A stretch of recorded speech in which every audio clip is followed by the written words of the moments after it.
السلام علیکم ناظرین۔ قدیم مصر کی زیر زمین ان پر اسرار بھول بھلیوں کا پتہ لگایا گیا ہے جو اس سے پہلے کوئی نہیں جانتا تھا۔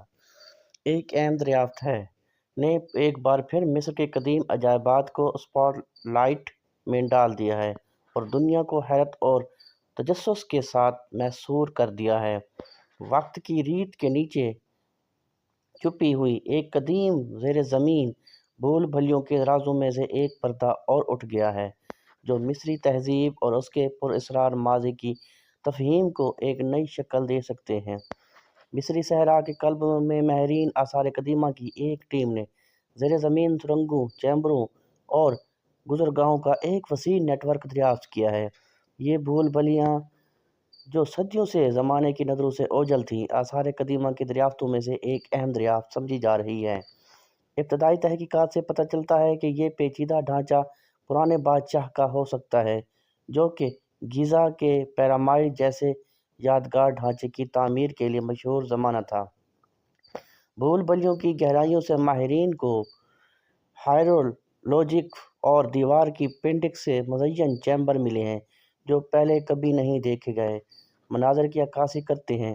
یہ مثالیں رسومات کے آسمانی نقشوں اور روزمرہ کی زندگیوں کے خطوں کی تفصیل سے ظاہر ہوتی ہیں جو قدیم مصری ثقافت میں نئی بصیرت پیش کرتی ہیں۔ اس ڈھانچے کی پراسرار جسامت اور پیچیدگی سے پتہ چلتا ہے کہ اس نے شاہی تدفین کے لیے ایک مذہبی مرکز یا ٹریجر ویلٹ کے طور پر بھی کام کیا ہوگا جسے جال اور خفیہ طریقہ کار سے محفوظ کیا گیا ہے۔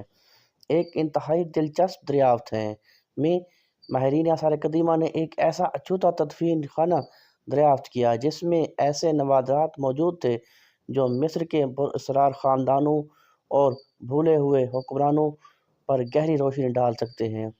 ان شیشوں میں تعویذات اور رسمی اشیاء کو خوبصورتی سے سجایا گیا ہے۔ یہ تمام اشیاء بشمول وسیع و عریض سرگوفی تعویذ محفوظ اور غیر معمولی حالت میں ہیں۔ یہ ان خزانوں کی حفاظت کے لیے کی جانے والی دیکھ بھال کی طرف اشارہ کرتی ہیں۔ ماہرین آثار قدیمہ جتنا ان بھول بھلیوں کی گہرائیوں میں جا رہے ہیں وہاں کچھ سوالات بھی پیدا ہو رہے ہیں۔ اتنا وسیع و عریض ڈھانچہ زیر زمین کیوں بنایا گیا؟ کس مقصد کے لیے بنایا گیا؟ کیا اسے آخری فرعون کی حفاظت کے لیے بنایا گیا تھا یا کسی خفیہ مذہب کے لیے ٹیمپل کے طور پر بنایا گیا؟ آج بھی